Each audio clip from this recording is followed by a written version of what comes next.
بسم الله الرحمن الرحيم. அஸ்ஸலாமு அலைக்கும் வரஹ்மத்துல்லாஹி வபரகாத்துஹு. அன்பிற்குரிய சகோதர சகோதரிகளை, நீங்களும் ஆலிம்களாகலாம் என்ற இந்த தினசரி வகுப்பில் வெள்ளி சனி ஆகிய 2 நாட்கள் திருக்குரான் வசனத்தினுடைய தமிழாக்கத்தை பார்த்து வருகிறோம். அதில் நேற்று வரைக்கும் என்ன பார்த்தோம்னு கேட்டால் 177வது வசனத்தின் ஒரு வரியை பார்த்துருக்குறோம். 177 வசனத்தில் ஒரு வரியை பார்த்துட்டோம். அதாவது நன்மைங்கிறது கிழக்கிலை மேற்கிலை முகத்தை திருப்பிக்கிறது கிடையாது.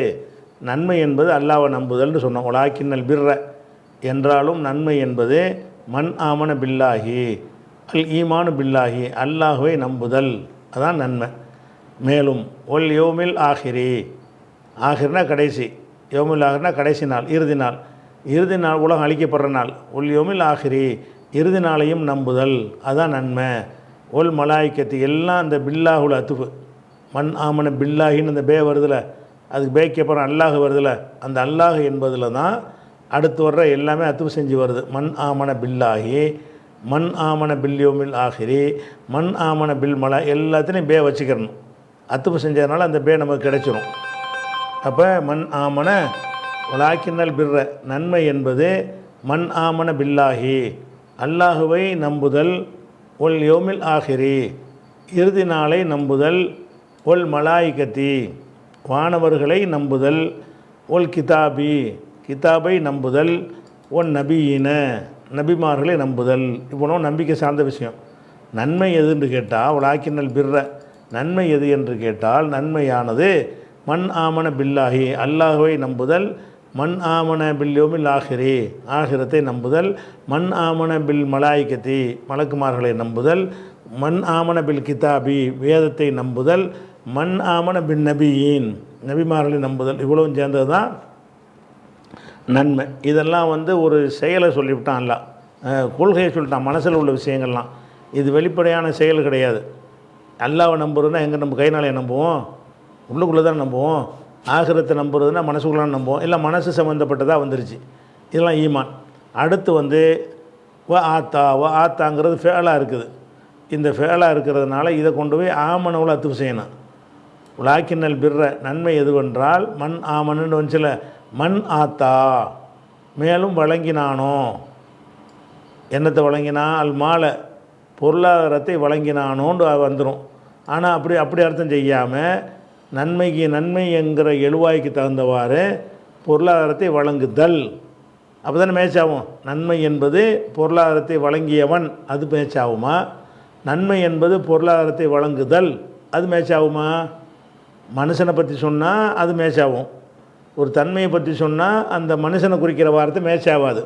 அப்போ வலாக்கின்னல் பிர்ர, பிர்ரு என்பது என்னென்னு கேட்டால் மன் ஆத்தா, வழங்கியவன், வண்டு அர்த்தம் செய்யாமல் வழங்குதல்னு ஆய்க்கணும். மன் ஆத்தல் மாலை, பொருளாதாரத்தை வழங்குதல், அலா ஹுப்பிஹி, இந்த ஹுப்பிஹி ஹி என்பது ரெண்டு இதில் ரெண்டை குறிக்கிற மாதிரி நம்ம அர்த்தம் செய்ய வழி இருக்குது. அந்த ஹுப்பிஹி என்பது ஹி அல்லாவை ஹுப்பிஹின்ற அவன் அர்த்தம் கொடுத்து அலா ஹுப்பிஹி, அவனது ஹுப்புக்காக, அல்லாவின் மீது உள்ள பிரியத்திற்காக பொருளாதாரத்தை செலவு செய்தல். அப்போ ஹுப்பிஹின்னா ஹுப்பில்லா, அந்த ஹீ என்பது எதை குறிக்கும்னு வச்சுக்கிடலாம். அல்லாவை விரும்பி பொருளாதாரத்தை செலவு செய்கிறான் என்று வச்சுக்கிடலாம்.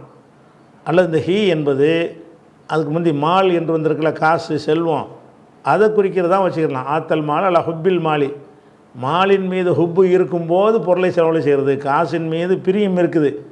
காசை வெறுத்துக்கிட்டலாம் இவன் தர்மம் செய்ய மாட்டான். காசு மேலே பெரிய ஆசை இருக்குது. ஆசை இருந்தாலும் செலவழிக்கிறானே, அது பெரிய உயர்ந்த தரஜா தானே. காசின் மீது நேசம் இருக்கும்போது செலவழித்தா உயர்ந்த தரஜா. காசே தேவையில்லைங்க நிலையில் இருக்கும்போது தரஜா செலவழித்தான்னா பெரிய தரஜா கிடையாது. அப்போ நன்மை கிடைக்கிறன்னா எப்படி இருக்கணும்னு கேட்டால் வாத்தல் மாலை, பொருளாதாரத்தை வழங்குதல், வழங்கியவன் இருக்குது, ஆனால் வழங்குதல்னு தான் அர்த்தம். இங்கே ஆத்தல் மாலை, பொருளாதாரத்தை வழங்குதல், அலா ஹுப்பிஹி, அல்லாவுடைய ஹுப்புக்காக வழங்குதல், அந்த அர்த்தம் வந்துடும். அல்லாவின் நேசத்திற்காக. அல்லது அலா ஹுப்பிஹி, அந்த அல்லாவுக்கு மாவுடைய அர்த்தம் ஆயிரும். அந்த ஹுப்பு ஹீங்கிற ஹீ அல்லாவை குறிச்சுன்னு சொன்னால் அல்லாவுடைய ஹுப்புக்காக, அலா ஹுப்பிஹின்னா லீ ஹுப்பிஹி, அல்லாவுடைய ஹுப்புக்காக மாலை செலவு செய்வதுன்னு அர்த்தமாயிரும். அந்த ஹுப்பிஹி என்பது மால் என்பதை குறிக்குமானால், செல்வம் என்பதை குறிக்குமானால் அதுக்கு கிராமர் இடம் தருகிறது. அப்படி இடம் கொடுத்தோமே ஆனால் அப்போ என்ன அலா ஹுப்பில் மாலி, பொருளாதாரத்தை ஆசைப்படுவதோடு, அந்த மாங்கிற அர்த்தம் ஓடு உடன்கிறோம்ல, பொருளாதாரத்தின் மீது ஆசை இருப்பதுடன் பொருளாதாரத்தை செல்வத்தை செலவு செய்தல், அது ஒரு நன்மை. யாருக்கு செலவு செய்தல்? இந்த ஆத்தா என்பதனுடைய வந்து ரெண்டு மஃபூல் அதுக்கு வந்திருக்குது. ஒன்று மால் என்பது மஃபூல், பொருளாதாரத்தை செலவு செய்தான். யாருக்கு செலவு செய்தான்னு சொன்னால் அது ரெண்டாவது மஃபூல் ஆயிரும். பொருளாதாரத்தை செலவிட்டேன் ஒரு மஃபூல், பொருளாதாரத்தை இஸ்மாயிலுக்கு செலவிட்டேன் ரெண்டு மஃபூல். இப்போ அப்போ ஒன்றை யாருக்கு செலவழிக்கிறோமோ அது ரெண்டாவது மஃபூல், எதை செலவழிக்கிறோமோ அது முதல் மஃபூல். இப்போ ஆத்தல் மாலை என்பது ஃபஸ்ட்டு மஃபூல் வந்துருச்சு. ஆத்தல் மாலை பொருளாதாரத்தை செலவு செய்தல், அலா ஹுப்பிஹி அவனுடைய நேசத்திற்காக செலவு செய்தல். யாருக்கு செலவு செய்தல்? தவில் குர்பா. குர்பா என்றால் நெருக்கம்னு அர்த்தம். கரீபுங்கிறோம்ல, கருபா என்பதிலிருந்து அல் குர்பான்ற நெருக்கம்னு அர்த்தம். தவி என்றால் உடையவர்கள், ஏற்கனவே இது சொல்லியிருக்கிறோம். அதாவது அந்த ஆரிஸ்முன்னு சொல்லுவாங்கள்ல, அபுன் அஹுன் ஹமுன் ஹனுன் ஃபமுன் ஜூ இப்படின்னு ஒரு ஆரிஸ்மு இருக்குது. அந்த ஆரிஸ்முக்கு ஸ்பெஷலான ஏராப்லாம் வித்தியாசமாக வரும்னு சொல்லுவாங்க. அதில் ஒரு வார்த்தை என்னென்னு கேட்டால் ஜூ என்பது. ஜூ என்று சொன்னால் உடையவன், ஜூ மாலின் காசு உள்ளவன். அதை ரஃப செய்யும்போது ஜூ மாலின், நசபு செய்யும்போது தா மாலின், ஜர்ரு செய்யும்போது தீ மாலின் அப்படின்னு சொல்லுவாங்கன்னு படிச்சிருக்கோம்ல. அந்த ஜூ என்பதனுடைய பன்மை வந்து தவு. ஒரு ஆளை சொல்லுவோம் தான் ஜூ மாலின் பணக்காரன், தவு மாலின் பணக்காரர்கள் பணமுடையவர்கள். தவுன்னு போட்டால் என்னவாயிரும்னு கேட்டால் அது வந்து ஜூ என்பதனுடைய பன்மை ஆயிரும். இப்போ தவு என்பது வந்து இப்போ அது நசபு செய்கிற இடம் மஃபூல் இது. அப்போ தவு என்பது தவின்னு மாறிக்கணும். நசபு ஜர்னு தவி தான். அப்போ ஆத்தல் மாலலா ஹுப்பிஹி, அல்லாவுடைய ஹுப்புக்காக காசை செலவு செய்கிறான். யாருக்கு செலவு செய்கிறான்னு கேட்டால் தவில் குர்பா. தவிங்கிறது நசபு, நசபு இல்லாட்டி தவுல் குர்பான்னு வந்திருக்கும். நசபாக இருக்கிறனால தவில் குர்பா, அந்த கசர் தான் அதுக்கு வந்து நசபு. தவில் குர்பா, குர்பா உடையவர்களுக்கு, நெருக்கமுடையவர்களுக்கு, சொந்தத்திற்குன்னு அர்த்தம். தவில் குர்பான்னு அர்த்தம் சொந்த உறவினர்களுக்குன்னு அர்த்தம். உறவினர்களுக்கு பொருளை செலவு செய்தல். அப்புறம் ஒல் யத்தாமா, யத்தீம் என்பதனுடைய பன்மை யத்தாமா. ஒல் யத்தாமா அனாதைகளுக்கு செலவிடுதல். அப்புறம் ஒல் மசாக்கீன, மசாக்கீன்களுக்கு பாருங்கள். இங்கே வந்து நசபு தெரிஞ்சு போச்சு பாருங்கள். அதாவது தவியில் வந்து நசபு தெரியலை, எத்தாமாவுலையும் தெரியாது. ஏன்னா ரஃபு செஞ்சாலும் எத்தாமா தான், நசபு செஞ்சாலும் எத்தாமா தான், ஜர்ரு செஞ்சாலும் எத்தாமா தான். அது மக்சூரான அலி இருக்குது. அதனால அப்படி வந்து என்ன செஞ்சிடறேன், மக்சூரான அலிஃபிமாங்கள்ல அதில் வந்து நசபு தெரியாது. ஒல் மசாக்கீனில் கரெக்டாக தெரிஞ்சு போச்சு. ஒல் மசாக்கீனு எதனால்? இது வந்து நம்ம அந்த தவி என்பதில் அத்துப்பு செய்கிறோம். தவியில் இருக்கிறது நசபு தான் உள்ளுக்குள்ளே.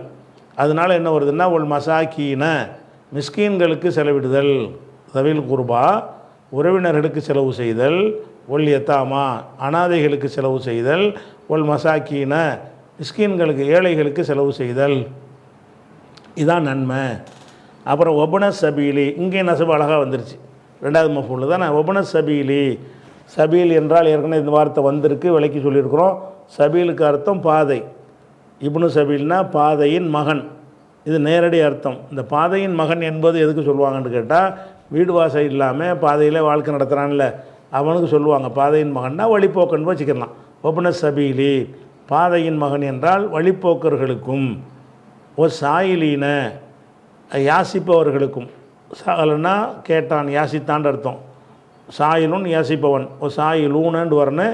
நசபு செய்கிற இடத்துல இருக்கிறனால ஒரு சாயிலீன, அப்போ யாசிப்பவர். அதாவது இதை ஏழை உறவினர்களுக்கும், யத்தீம்களுக்கும், மிஸ்கீன்களுக்கும், இப்னு சபீலுக்கும், சாயிலீன்களுக்கும் செலவிடுதல். நன்மை என்பது அல்லாஹ் ரசூல் ஆகிரத்து மலக்கு கிதாபு நபி எல்லாம் நம்புதல் ஒன்று. ரெண்டாவது பொருளாதாரத்தை செலவு செய்தல். யாருக்கெல்லாம் செலவு செய்தல்?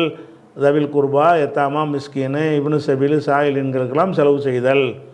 அதே மாதிரி வந்து ஒஃபிர் ரிகாப், ரிகாப்புங்கிற வார்த்தை வந்து அது வந்து ரக்கபத்து, இந்த பிடரிக்கு சொல்லக்கூடிய ஒரு வார்த்தை. ஆனால் அது சொல் வழக்கில் எப்படி ஆகிட்டாங்கன்னு சொன்னால், ஒருத்தனை அடிமையாக இருக்கிறான்ல அந்த அடிமையை விடுவித்தல்ங்கிற சொல்லுக்கு என்ன செய்வாங்கன்னு கேட்டால் அந்த ரிக்காபுங்கிற வார்த்தையை பயன்படுத்துவாங்க. ரிக்காபு என்றால் ஆனால் அவனுடைய பிடரி வேற ஆள் கையில் இருக்குதுல்ல, அதனால் என்ன செய்வாங்கன்னா ரிக்காபுங்கிற வார்த்தையை அடிமைக்கும் சொல்லுவாங்க, அடிமையை விடுதலை செய்தல் என்பதற்கும் சொல்லுவாங்க. அப்போ ஒஃபிர் ரிக்காபி அடிமைகள் விஷயத்திலும் செலவு செய்தல். அடிமைகள் விஷயத்தில் செலவு செய்தல் என்ன அர்த்தம்னு கேட்டால் அவங்கள விடுவிக்கிறதுக்காக செலவு செய்தல். இதெல்லாம் நன்மையான காரியம். நன்மையான காரியம்னா சும்மா தொழுகிற நோம்புறது மட்டும் கிடையாது, அதுவும் நன்மையான காரியம்தான். அதோடு எதுவும் நன்மையான காரியம்னு கேட்டால் உங்கள் பொருளாதாரத்தை உறவினருக்கு கொடுக்கணும், அனாதை கொடுக்கணும், ஏழை கொடுக்கணும், வழிபோக்கர் கொடுக்கணும், அதே மாதிரி யாசிப்பவர் கொடுக்கணும், அடிமையின் விடுதலை செய்கிற விஷயத்தில் கொடுக்கணும். கொடுத்தல் நன்மையான காரியம். மேலும் அகாம சலாத்தை அந்த அதில் போயிடும்.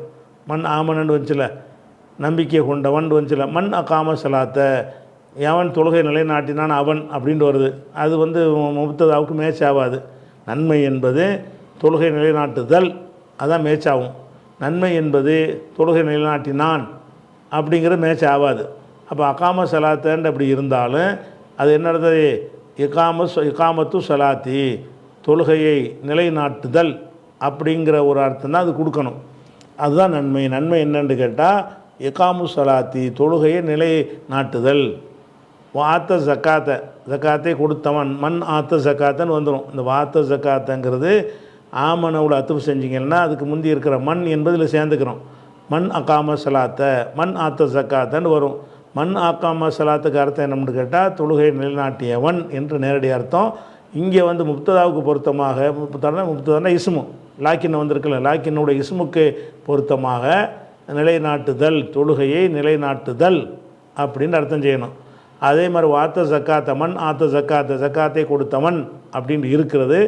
ஜக்காத்தை கொடுத்தல் ஈத்தாவு ஜக்காத்தி ஆத்த ஜக்காத்தன்னா ஈத்தாவு ஜக்காத்தி ஜக்காத்தை கொடுத்தல் அப்படின்ட்டு மஸ்தருடைய அர்த்தமாக என்ன செய்யணும், அதையும் மாற்றிக்கிறணும். அவர்களும் அதுவும் நன்மை செய்தவர்கள். அதுக்கப்புறம் ஒல் மூஃபூன வஃபாண்டா நிறைவேற்றினான், விளங்குதா?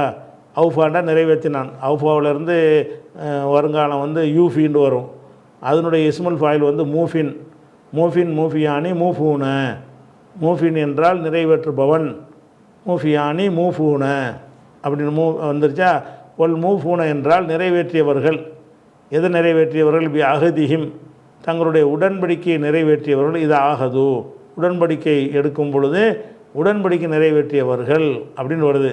இங்கேயும் ஆளை குறிக்கிறதா இருக்குது. நன்மை என்பது உடன்படிக்கை நிறைவேற்றியவர்களா நிறைவேற்றுதல்லா? நிறைவேற்றுதல் தான். இங்கேயும் மூஃபூன் என்பது ஆளை குறிக்கிறதா இருந்தாலும் அதுக்கு என்ன தானே அல் ஈஃபாவு பியகதிஹிம் அவங்களுடைய அகதை நிறைவேற்றுதல் மஸ்தராக வச்சுக்கிறணும். எதுக்காக மஸ்தராக வைக்கிறோம்னு கேட்டால் லாக்கினுடைய இஸ்முக்கு நன்மைன்னு வந்திருக்கிறனால அதுக்கு மேட்ச் ஆகாது. நன்மை என்பது வாக்குறுதி நிறைவேற்றுதல், அது பொருந்தும். நன்மை என்பது வாக்குறுதி நிறைவேற்றுபவன் பொருந்தாது.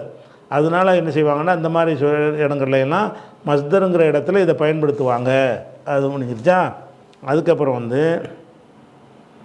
ஒரு சாபிரீன சபரனா சைத்து கொண்டான்.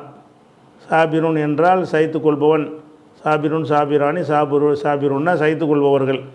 இந்த சைத்து கொள்பவர்கள் என்கிற ஒரு விஷயம் இது ஏற்கனவே உங்களுக்கு சொன்ன எந்த பாடத்தில் உங்களுக்கு சொல்லியிருக்கிறோம். என்ன சொல்லியிருக்கோம்னு கேட்டால் குரானில் ஒரு இலக்கண பிழை இருக்குது அப்படின்ட்டு என்ன செய்கிறாங்கன்னா மேற்கத்திய உலகத்தில் உள்ள இஸ்லாத்தினுடைய எதிரிகள் கொஞ்சம் அரபி அறகுறையாக படிச்சுட்டு இது இலக்கண பிழை இருக்கிறது.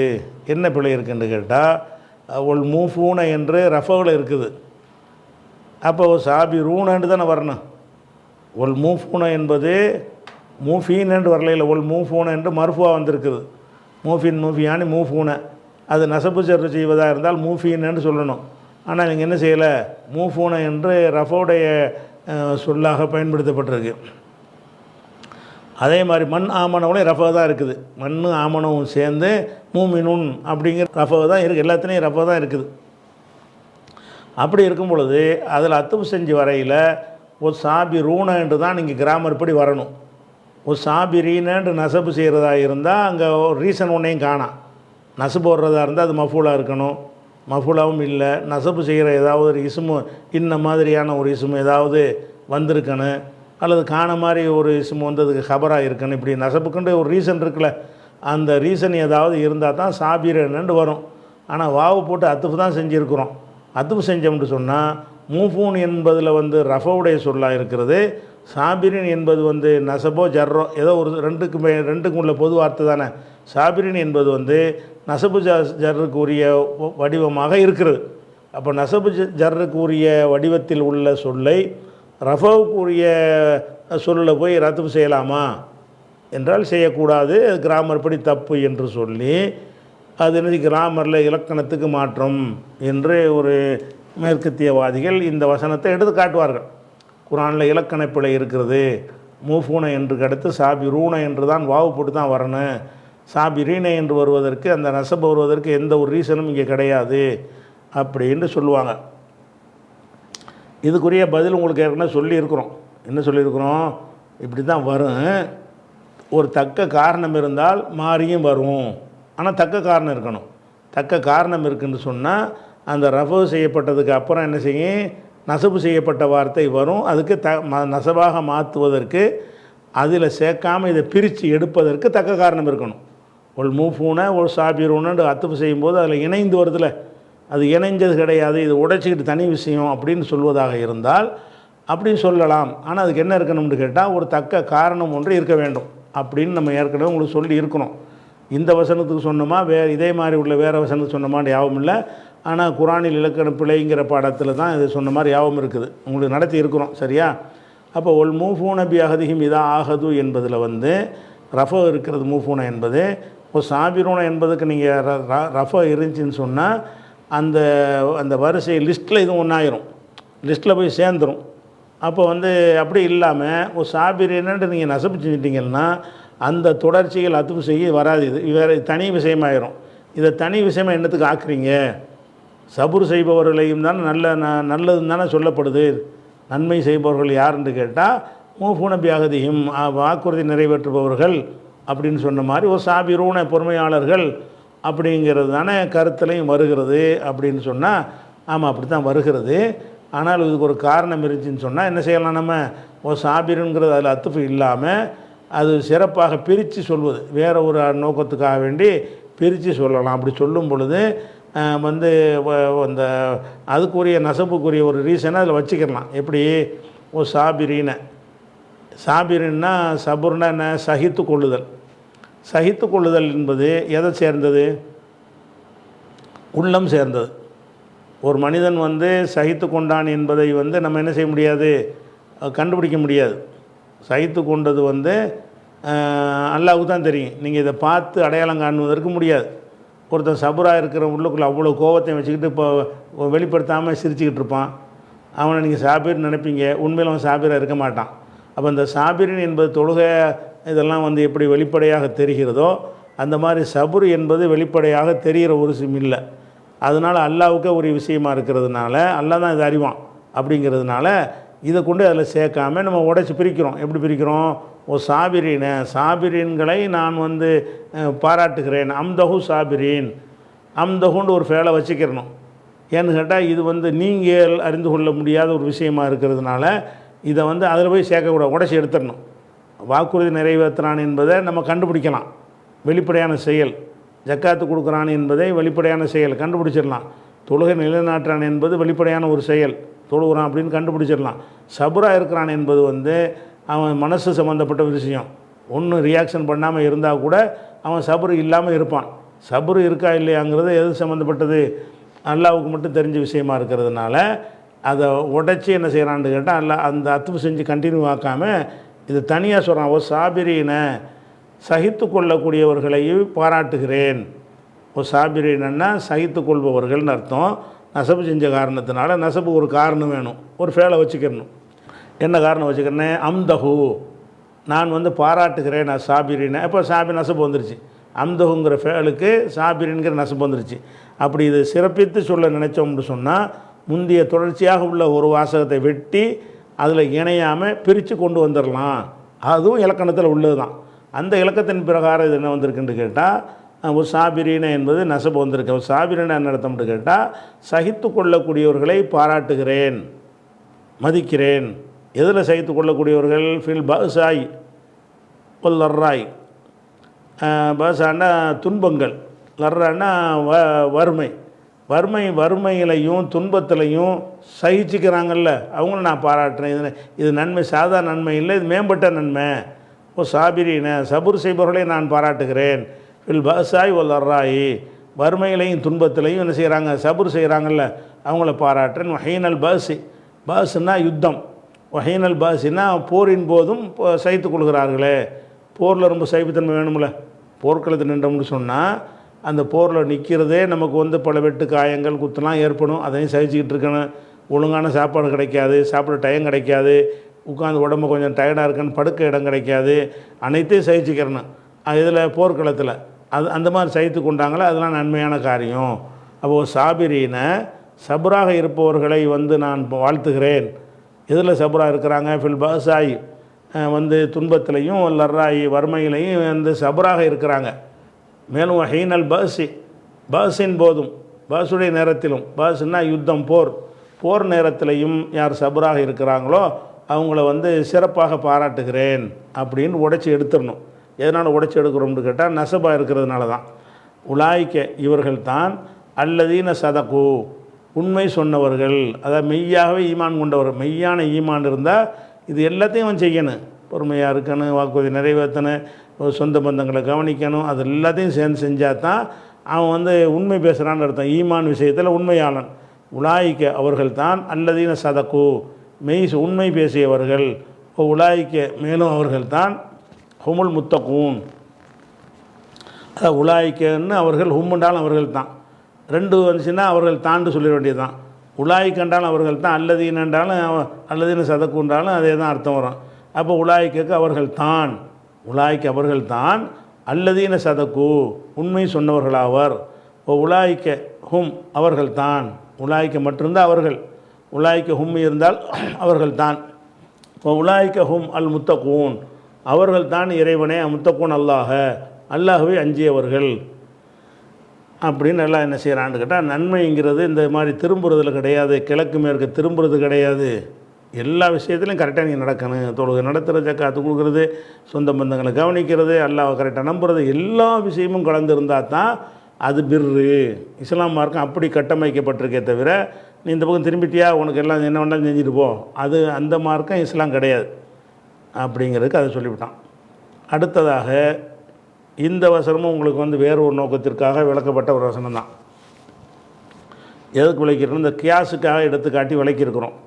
யாயு உள்ளதின் ஆமனும், நம்பிக்கை கொண்டவர்களே, குத்திபாலைக்கும், உங்களுக்கு கடமையாக்கப்பட்டிருக்கிறது அல் கிசாசு, சரிக்கு சரியாக கணக்கு தீர்த்தல். கிசாசுன்னா சரிக்கு சரியாக கணக்கு தீர்க்கிறது. அதாவது குடைக்கு கூடை, பல்லுக்கு பல்லு, கண்ணுக்கு கண்.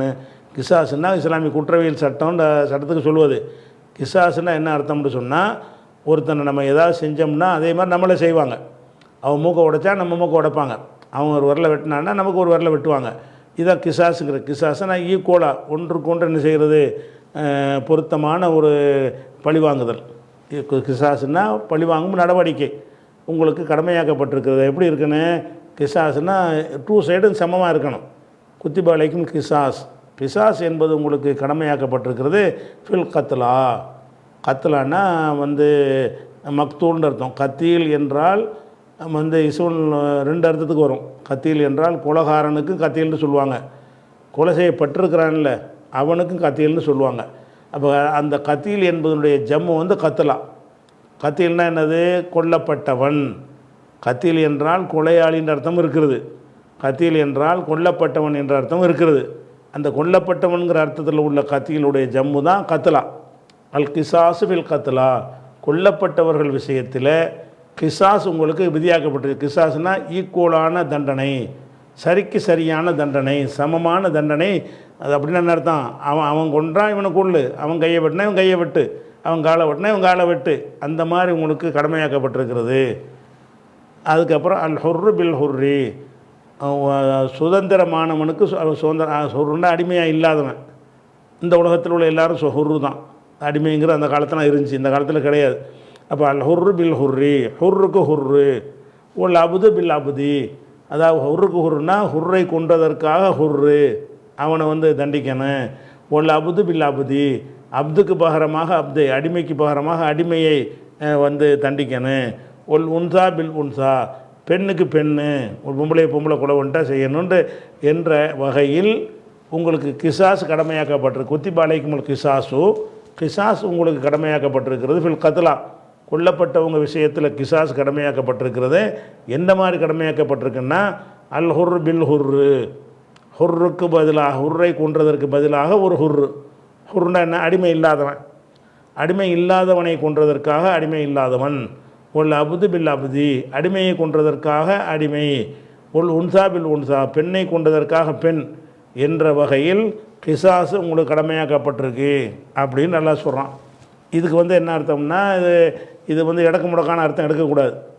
அதாவது சொல்லப்படாத அர்த்தம் இருக்கும்ல, அந்த சொல்லப்படாத இரண்டாம் அர்த்தம், செகண்ட் மீனிங் இருக்குல்ல, இதில் வைக்கக்கூடாது. வச்சோம்னு சொன்னால் அப்போ அடிமையை வந்து ரெண்டு பேரும் ஹுர்ராக இருந்தால் தான் தண்டிக்கணும்னு சொன்னால், இவன் அவன் அடிமையாக இருந்தான்னா, அவன் அடிமை இவன் ஹுர்ராக இருந்தான்னா தண்டிக்கக்கூடாதுன்னு வரும்ல, அந்த கருத்தில் இது வராது. அது மாதிரி பெண்ணுக்கு பெண்ணுன்னு இருக்குது.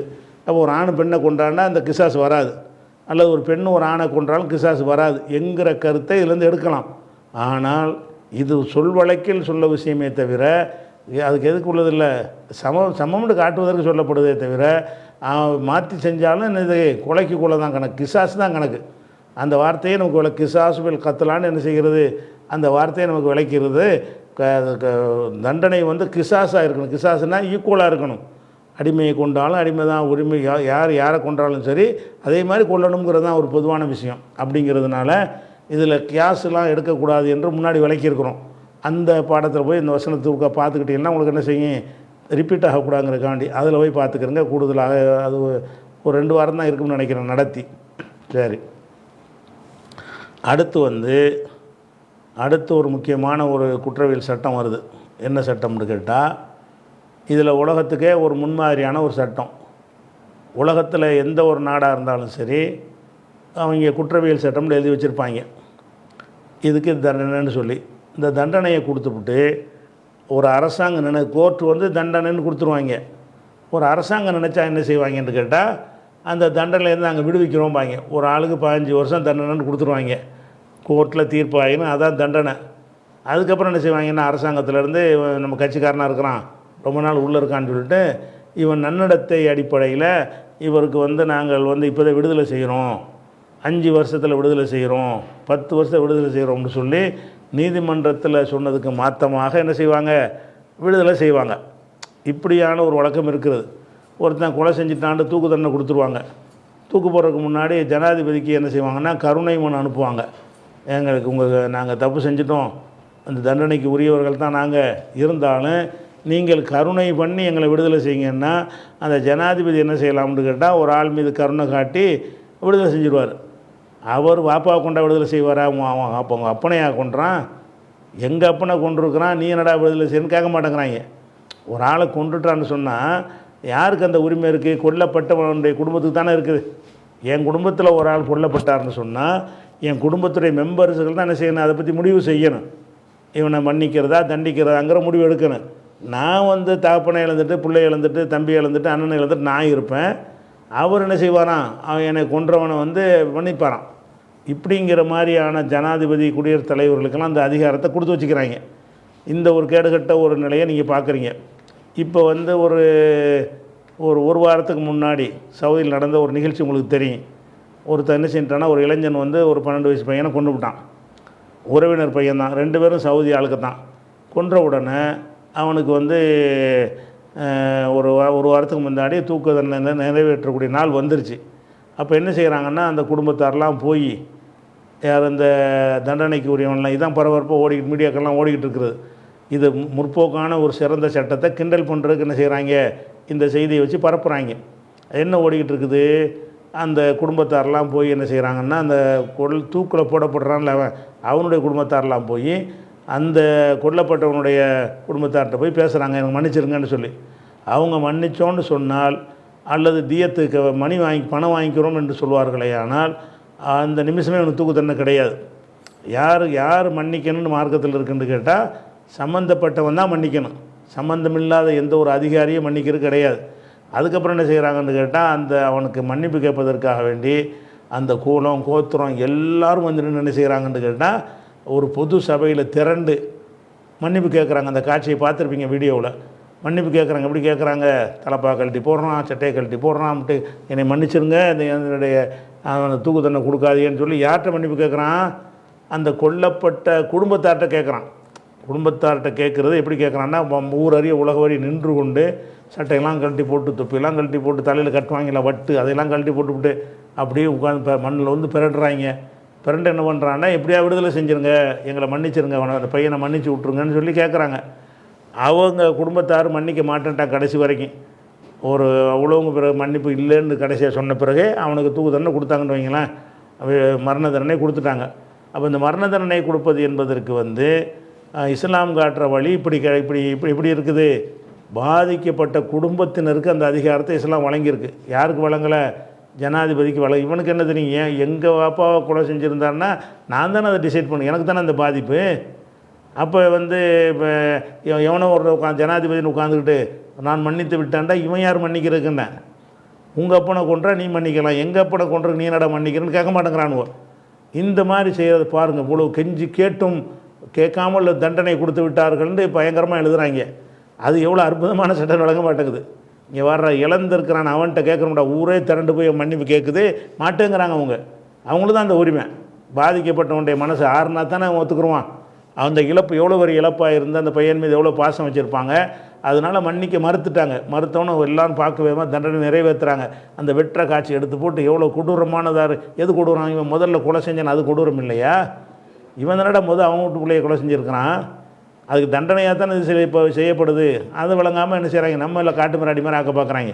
இவங்க காட்டு மிராடி இருந்துக்கிட்டு காட்டு மிராண்டிங்கிற எவ்வளோ அற்புதமாக இருக்குது. நம்ம நாட்டில் வந்து இப்போ ராஜீவ் காந்தியை கொன்றார்கள்னு எல்லாத்தையும் விடுதலை செஞ்சு. இவன்லாம் யார்? ராஜீவ் காந்திக்கு மாமனா மச்சானா ஜனாதிபதி? விடுதலை செஞ்சாங்களா இல்லையா? அப்போ அந்த மாதிரியான பைத்தியக்காரத்தனமான சட்டங்களை வச்சுக்கிட்டு நம்ம சட்டத்தை கண்ட்ரோல் பண்ணுறாங்க. அந்த சட்டத்தை தான் இந்த ஃபமன் உஃபியன்னு வருதில்ல, அந்த வசனத்துடைய பகுதி சொல்லுது. ஃபமன் உஃபியலகுங்கிறதுலேருந்து இந்த இஸ்லாமிய குற்றவியல் சட்டங்களை அந்த மன்னிக்கிற அதிகாரம் யாருக்கு இருக்குது அப்படிங்கிற விஷயத்தை விளக்குகிறது. அதை நம்ம இன்ஷா அல்லாஹ் நம்ம அடுத்த வாரத்தை பார்க்கலாம்.